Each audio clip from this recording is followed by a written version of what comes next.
There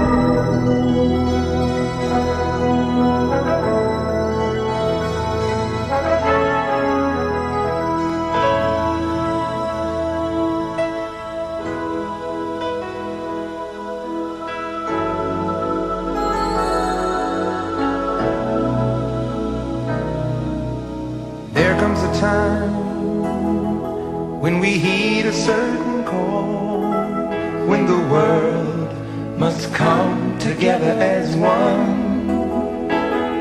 There are people dying. Oh, when it's time to lend a hand to life, the greatest gift of all. We can't go on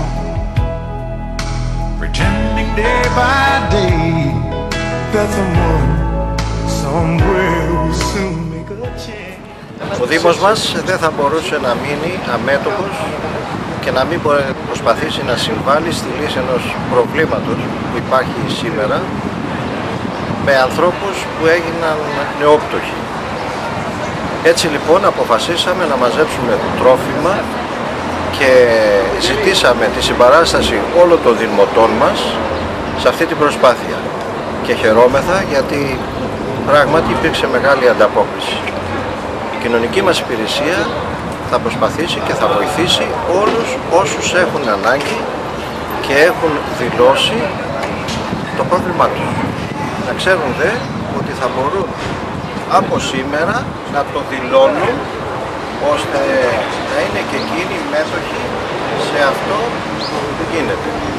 Να έχουν σύντομα τρόφιμα για να περάσουμε αυτές τις μέρες.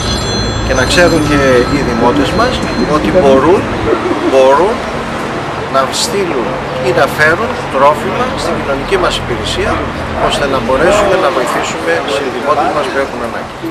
Θέλω να ευχαριστήσω όσους βοήθησαν σε αυτή την προσπάθεια, το προσωπικό της κοινωνικής υπηρεσίας αλλά και άλλων υπηρεσιών, αλλά ιδιαίτερα εκείνους τους απλούς δημότες, τους ανώνυμους που προσέτρεξαν σε αυτή την προσπάθεια, αλλά και τους συλλόγους που βοήθησαν με τις προσφορές τους.